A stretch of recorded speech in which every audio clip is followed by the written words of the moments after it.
สวัสดีค่ะ Welcome to Hot Thai Kitchen.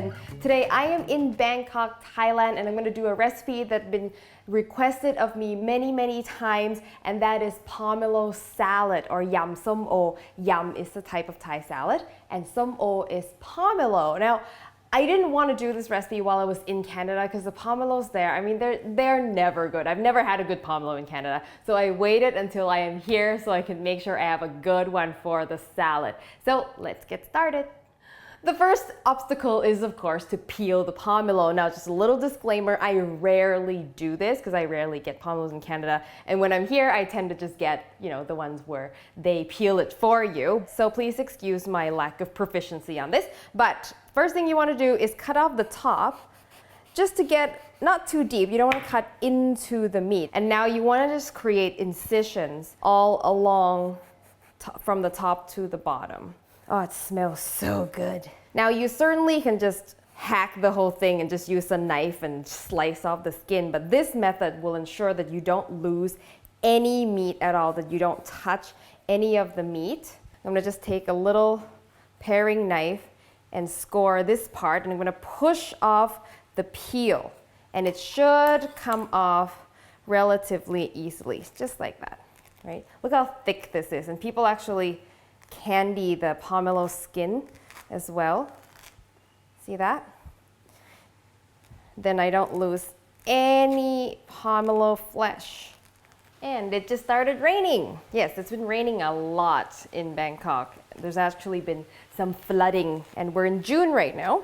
And then when you get to the bottom, ta-da! Woo! Look at that!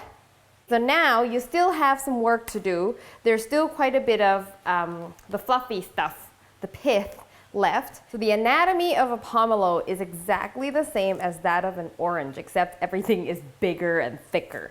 And the juice is drier, so it's not as juicy. So we can actually take the flesh right out of the membrane without the juice dripping all over the place, which makes it perfect for a salad. So once you get most of the pith off, then I'm gonna start going into the individual pieces. And I'm just gonna pull these apart. Use a paring knife and peel all of this off. So this is the part that does take a while. And this is why they sell pre-peeled pomelo at the supermarket. And then you pull it off. Yay, this one is almost nice and whole. Just the top fell off, which happens to me a lot. There you go. And I want to taste it because how this tastes will determine how I make my dressing. So this is pretty important. Oh, that's good. It's quite sweet. It's not very tart, so I'm gonna need quite a bit of lime, but not as much sugar. Some people like to completely tear them apart into bits, but I like to keep them bigger so that when you bite into it, you get a lot of juice gushing out.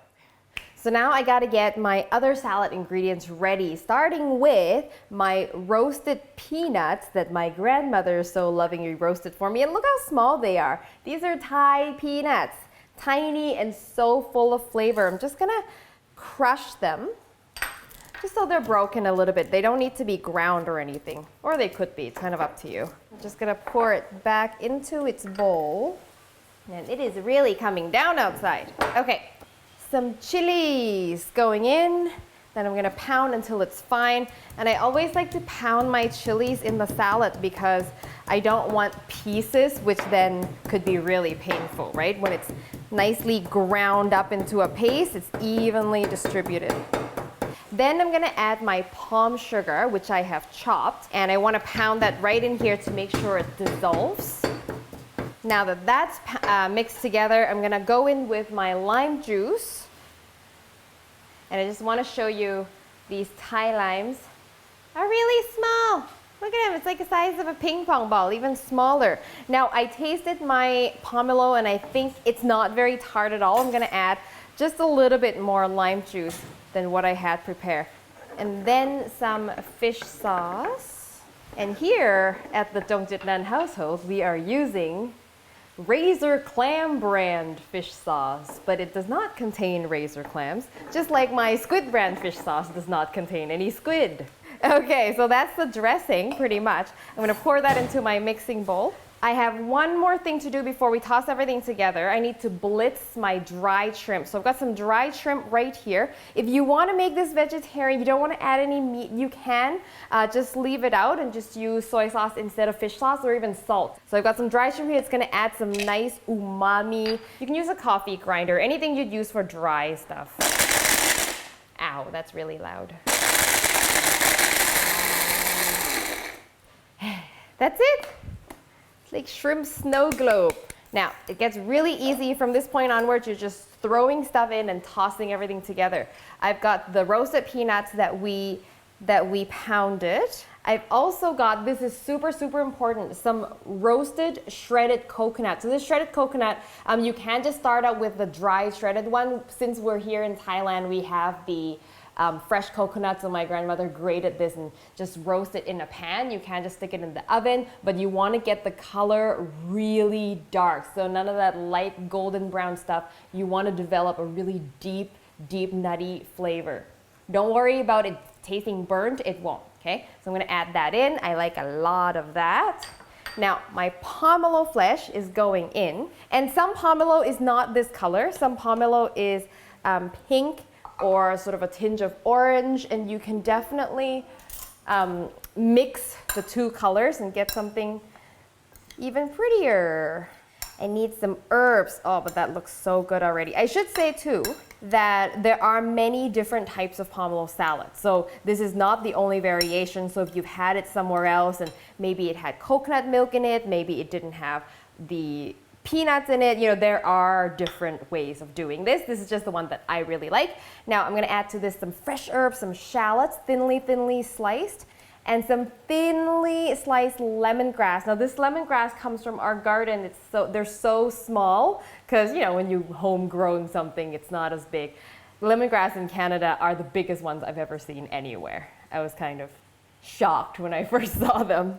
And then kaffir lime leaves. So I'm going to pull off the center stem because that's really tough, and it'll also automatically make the strands shorter. Very, very thin julienne, very thin chiffonade, I should say. So just when you think you can't get any thinner, try going a little thinner.